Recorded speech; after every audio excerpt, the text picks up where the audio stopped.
hubo un momento que somos 7 hermanos, pues 6 éramos del Opus Dei, ya. Le llevabas la charla. Eso, eso. Y Le hacías llevabas la correcciones charla, por fraternas. Dios. Pero bien. Para México nos falta eso porque Tienes que darme el contacto, porque yo vivo cerquita de Moncton, es aquí cerquita. Además, a esa universidad la conozco de cuando yo era muy chica y ella también era muy chica y me acuerdo perfecto de ella.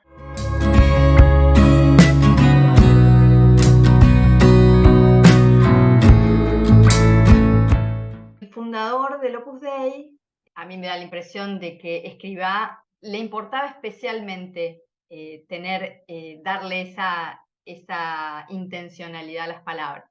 A los numerarios y a las numerarias nos decía los aristócratas del amor. No eran los mensajeros de la paz, no eran los mensajeros del amor, no, los aristócratas del amor, como dando a entender que eran una élite, hasta en lo diario, de que, bueno, ellos estaban para algo muy importante, para algo grande, para la aristocracia del amor, y que no estaban para las tareas domésticas, que son las tareas mundanas y corrientes y que no tienen brillo.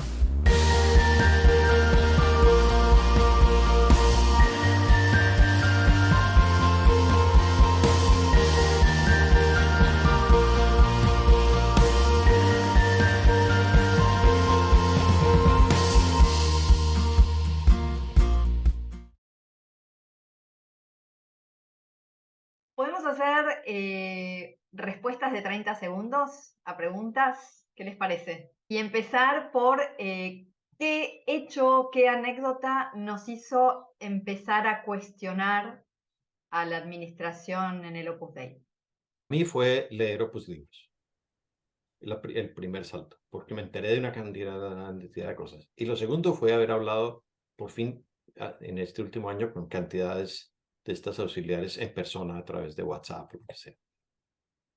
Guillermo. pues igual que Gianfranco, ya fue muchos años después hablar con algunas administradoras o que fueron administradoras. Ese fue mi cambio, pero te digo, hacia los hombres era distinto. Yo te podría decir que eso había mucho enamoramiento. Alguna vez oía a una exauxiliar describiendo a un sacerdote cuando era joven, lo había conocido cuando era joven y decía, es que deberías ver cómo tenía el pelo rubio, peinado hacia atrás, largo. Tal. En 30 segundos, ¿qué cosa o qué anécdota tenés del momento en el que te cuestionaste la administración? Bueno, la primera vez que me lo cuestioné fue estando dentro y sobre todo al ver a una numeraria auxiliar que Alicia la conoce, que era la portera de los arcos. O sea, a mí me impresionaba esta señora que siempre estaba ahí, siempre estaba o surciendo o haciendo tejido, y cuando llamabas por teléfono, siempre te atendía. O sea, uno decía, esta señora, su vida es ese cuarto, no ve más. Ese cuarto, su oratorio, y después me imagino que a dormir, porque algunas veces veía que tenía una bandeja ahí. Esa fue la primera. Y la segunda, como Guillermo y como Gianfranco, ya cuando eh, con Opus Libros algo ya me enteré, y sobre todo el cuestionamiento total fue con la denuncia de las 43. Ahí fue. ¿Por qué? Porque ya se le puso una categoría jurídica a lo que había ocurrido. O sea, ya había un delito, que Sí. era trata de personas, pero hasta ese momento es que yo caí en la cuenta de decir, sí, esto fue trata de personas. Antes no, antes lo veía como una explotación, como parte, digamos, de la lógica interna de la obra, pero nunca le había puesto yo esa categoría jurídica del delito de trata de personas. Amalia. No, yo oyendo los testimonios de Franco, Guillermo y Ángel, me puse a pensar lo siguiente. Sí, nosotros trabajamos intensamente, más de 10 horas, y a veces los escuchábamos, por ejemplo, en la administración ordinaria, que es una residencia grande donde hay un consejo local, directora, secretaria, subdirectora, que vivíamos junto a ellas, y era enorme, y al lado estaba otra residencia de varones, y que no los veíamos, pero sí los oíamos jugar al tenis, al fútbol, y nosotras ahí fregando en el lavadero o la que estaba en la cocina cocinando, y nosotros no teníamos esos detalles, esos tiempos de deporte, de despejes como ellos los tenían, ¿no? Alicia, ¿a vos qué hecho te disparó cuestionarte? La verdad es que muchas cosas, porque venían jóvenes muy jovencitas. Guatemala y El Salvador son muy parecidos en cuanto a situación socioeconómica y siempre venían de zonas muy extremas del país en el que no había mayor oportunidad de superación. Entonces, las familias, como una forma de un sacrificio, hacían el esfuerzo de que viniera a la ciudad a estudiar, pero era trabajo, era trabajo. Yo cuento lo que a mí me disparó fue el momento en el que, al cuestionarme la administración, en realidad lo que me cuestioné fue la vida de las numerarias auxiliares, por una pavada que ahora voy a contar. Empecé a cuestionar la obra, porque digo, si esto no me cierra, si es de Dios, si es tan perfecta, si es santa, ¿cómo no lo podía hacer compatible? Y fue el año que me fui. Yo vivía en una casa de la cual dependían unas auxiliares que trabajaban en una administración extraordinaria de varones. Entonces, estas auxiliares, que serían dos, tres, venían al centro los sábados a la tarde y eran completas extrañas para mí. No las conocía de nada y ellas tenían que venir a la vida de familia o supuestamente a su hogar o a su casa los sábados a la tarde, y había que inventarles o compartir con ellas, ver alguna película o hacer algo, y era tan extraño, tanto de parte de mía, de verlas a ellas, que no había nada que nos uniera, no había un vínculo, no hay nada, pero éramos su casa. Y me parecía tan injusto, tan frío, tan raro, extraño, que ahí empecé a decir, pero no lo podía entender, tampoco lo podía intelectualizar, no sabía qué me pasaba con eso, pero no entendí, me parecía extraño, no me podía identificar con eso, no podía aceptarlo. Y bueno, eso hizo que ese año, fue el primer año que viví eso, que unas auxiliares tuvieran que venir a mi centro. Y bueno, fue el principio del fin.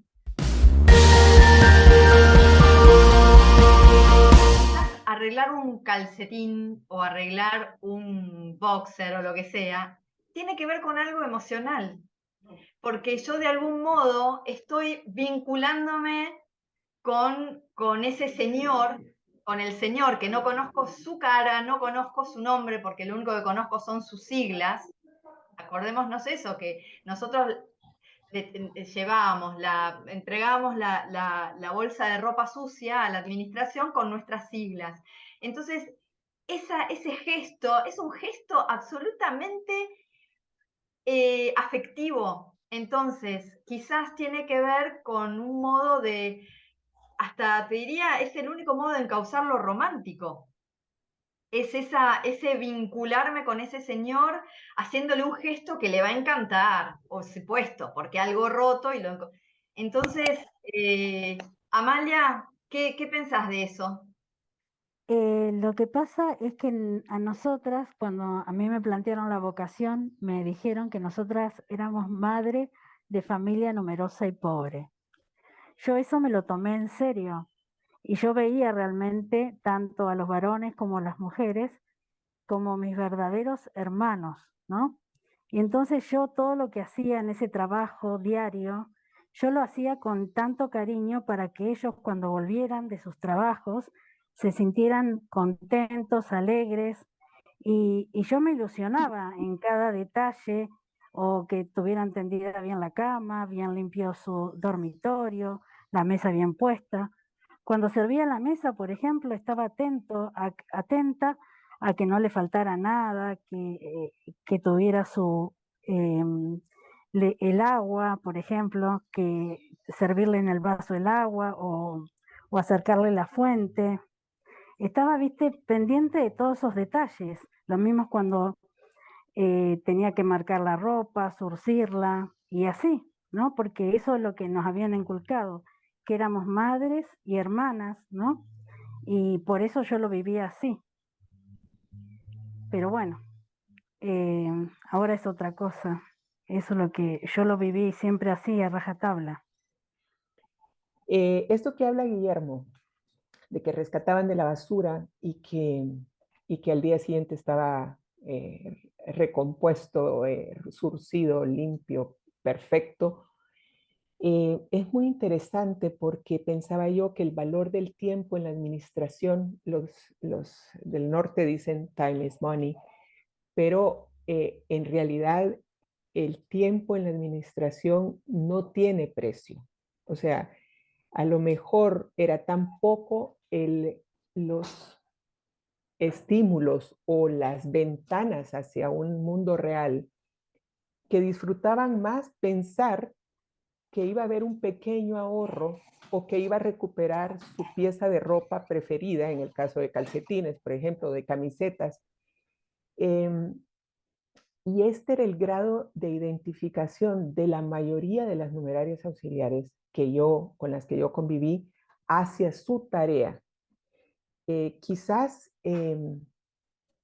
es parte del tema de que creímos en lo que nos decían, nos lo creímos todos, en que esto era una vocación, en que esto era de Dios. Sobre todo mi hermana mayor, pues era muy habitual ir a, o sea, bueno, se fue con 16 años al CET, yo me fui con 15, al CET es el centro de estudio y trabajo, ¿no? Donde ibas como niña, aunque fueras menor de edad o a los 18 años para estudiar la carrera y trabajar a la vez. En nuestro caso, como éramos una familia pues súper opusina, pues nada, éramos la carne de cañón perfecta para irnos al CET y también, pues como no teníamos recursos, era la manera de estudiar, trabajar y tal. Y como vivíamos en un pueblo donde no había centro y eso, pues yo con 15 años ya fue, oye, como no puedes ir a los medios de formación, yo claro, quité con 14 años, entonces como no podía ir a los medios de formación y tal, esa fue un poco, yo creo, la excusa para mandarme, o sea, es verdad que es algo que me propusieron, yo inicialmente dije que no, pero luego, bueno, acepté. Y como mi hermana lo había hecho antes, pues no me parecía para tanto, ¿no? Ahora lo pienso y creo que me marcó mucho más de lo que he querido pensar, pero bueno, obviamente no tuve contrato, obviamente mis padres tampoco preguntaron ni se les informó porque como era una extensión de la familia, el Opus Dei en mi casa, pues ya, era casi como irme con un tío, ¿no?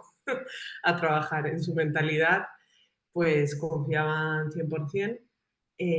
No tengo cotización tampoco de esos 2 años. Es verdad que solo fueron 2 años, pero bueno, y esto es algo que yo he mirado a raíz de la denuncia.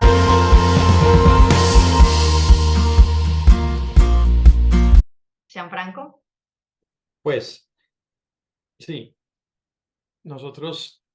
yo ciertamente tenía esa impresión de que no solamente éramos la aristocracia del amor en el sentido de que amábamos a Dios y no nos rebajábamos a otros amores de menos categoría, pero también teníamos la misión de salvar a la pobre iglesia que estaba jodida y sin remedio. Y solo el Opus Dei era quien iba finalmente a lograr salvar la iglesia, y las auxiliares formaban parte de ese ejército. Eso también era otra cosa muy yo creo que describa lo del ejército y la familia del ejército combinado, pero las auxiliares eran como esos grupos de soporte que seguían no sé, a la armada del Imperio Romano cuando andaba, pues había un montón de carretas y gente y señoras, niños y de todo que seguían. Y las auxiliares un poco como que hacían eso, ¿no? Nosotros salíamos ahí al frente de batalla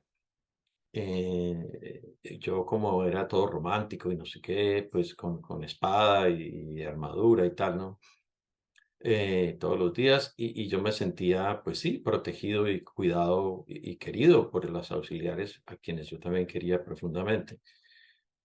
Y para nosotros sí, ese era el argumento, es que los numerarios en esa época, pues lo que decían o pensaban las numerarias, pues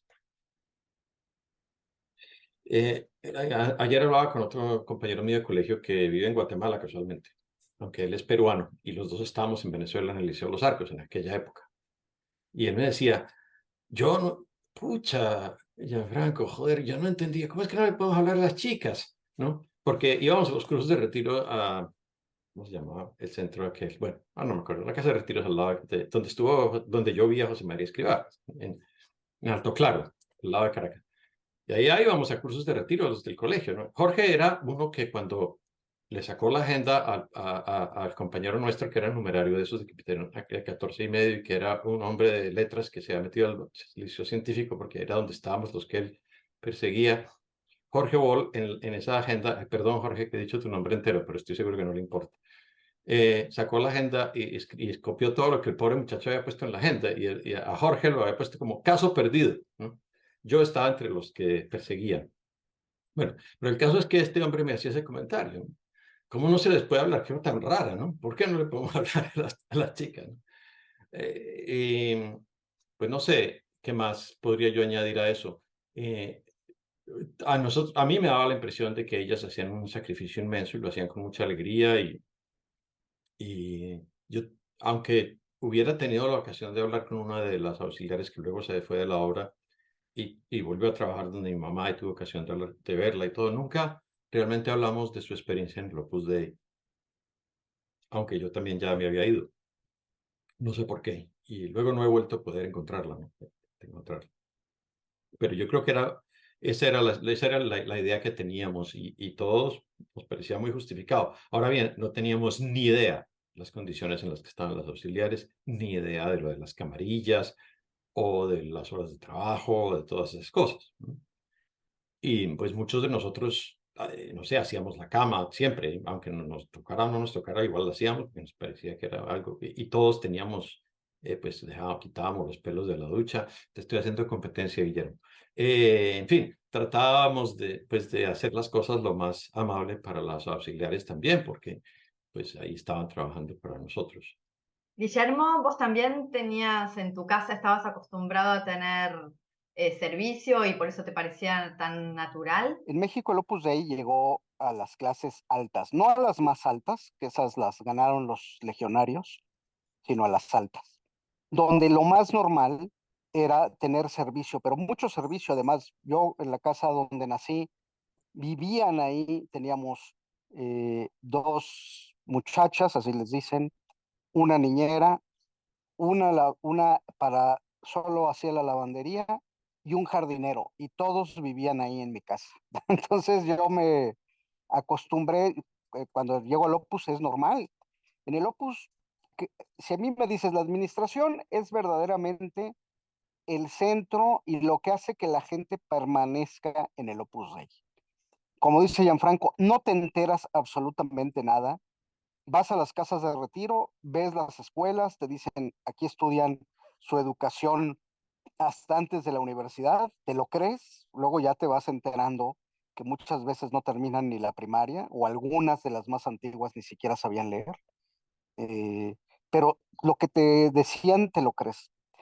Entonces, siempre había comida rica, siempre a tiempo, siempre caliente, eh, te servían, había 4 o 5 tiempos de las comidas. Entonces era una gozada, ¿no? Vivir en un centro de administración. Por ejemplo, había directores o sacerdotes que cuando se cambiaban de centro se llevaban a la cocinera con ella, ¿no? Era costumbre, ¿no? Tenían su cocinera, su numeraria auxiliar cocinera, ¿no? Entonces, en los centros donde iban viviendo se la llevaba, incluso a la portera. Ángel, estábamos hablando del privilegio de tener administración y cómo lo viviste vos.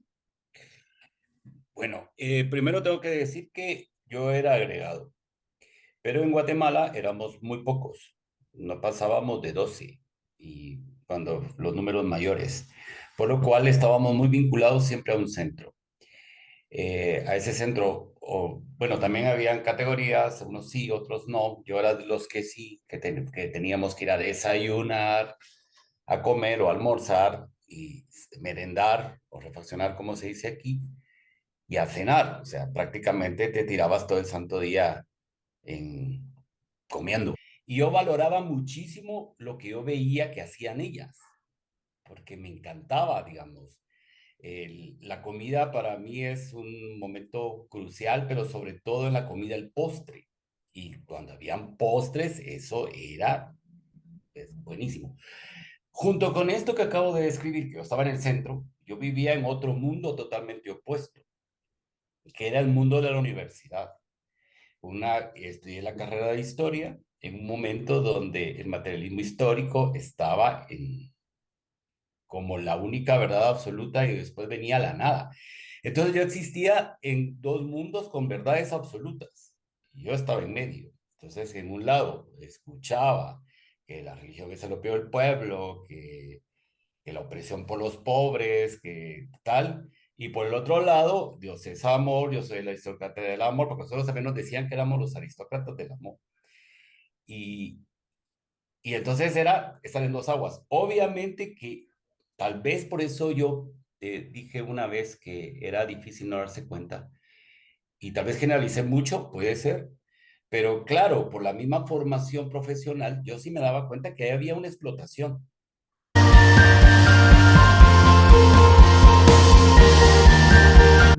Pues no sé hasta qué punto está cambiando tanto, ¿no? Porque yo digamos que no hace tantos años que me fui y bueno,